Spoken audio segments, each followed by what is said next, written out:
Hello everyone, this is Jason from Force Hammer Gaming, and today I wanted to talk about the recent PlayStation 5 Future of Gaming event that was broadcast on June 11th, 2020.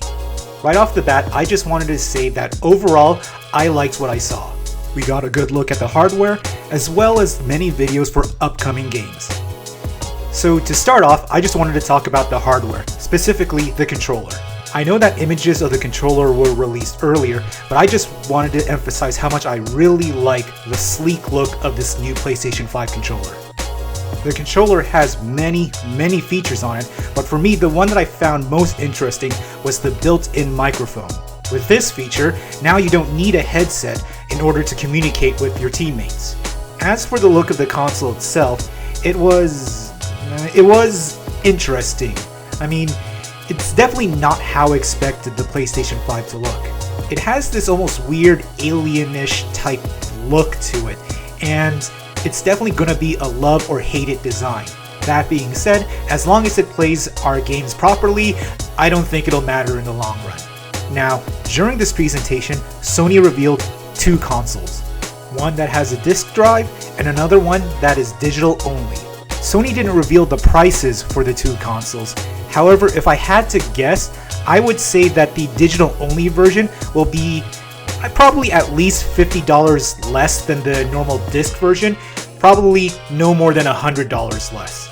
And also, the reason that I think the digital-only version will be less than the disc version is because Sony and other video game companies would prefer that you buy their game digitally rather than on disc, since it's more money for them. Admittedly, I was kind of hoping that Sony would talk more about what other features the PlayStation 5 had, such as, for example, backwards compatibility. My understanding is that the PlayStation 5 will be backwards compatible with PlayStation 4. However, on the other hand, the Xbox Series X will be compatible with all Xbox One games, as well as hundreds of Xbox 360 and original Xbox games. Now, I understand that there are probably technical issues as to why the PlayStation 3, 2, and 1 games will not be compatible with the PlayStation 5. That being said, I was hoping that Sony could provide a solution. Maybe, if you own the disc to one of these older games, you can stream it on their PlayStation Now service, something like that. Anyways, now it's time to move on to the most important thing about a game console, and that is, of course, the games.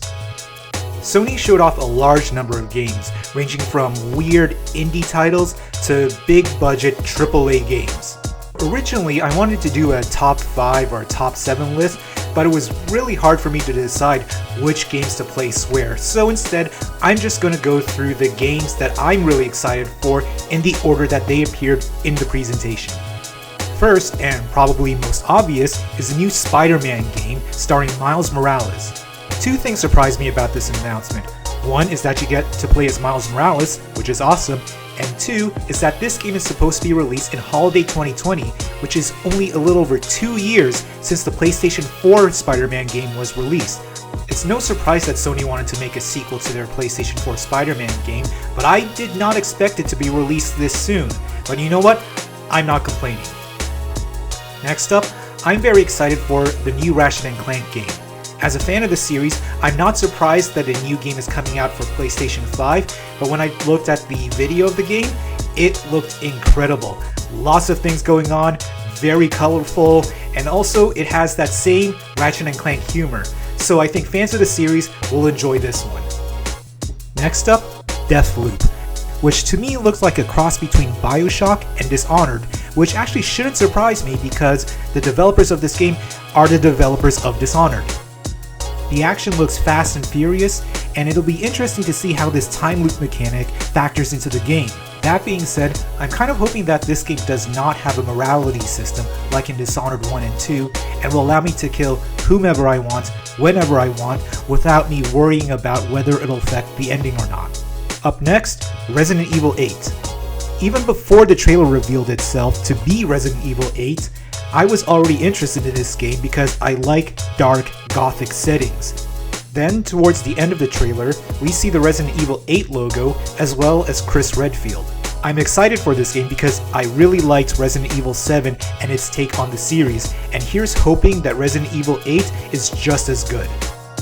Now for the last game, but certainly not the least, Horizon Forbidden West. In my opinion, Horizon Zero Dawn is one of the best original games for the PlayStation 4, and seeing a new Horizon game backed by the power of the PlayStation 5 has me very excited. We can see from this video how gorgeous the game looks, and you know what? If all we get is the same great Horizon gameplay but with prettier graphics, that's fine by me.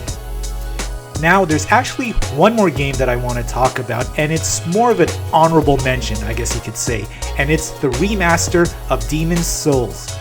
Now, the fact is, I really enjoyed Demon's Souls on the PlayStation 3. That being said, I was kind of hoping for an announcement of a Bloodborne sequel. But apparently, this version of Demon's Souls is a remake that's being rebuilt from the ground up. So, who knows, depending on what people say about it, I might want to give this remaster a try too. And that's it for this video. So what did you think about this PlayStation 5 presentation? What games are you excited about? Let me know in the comments below.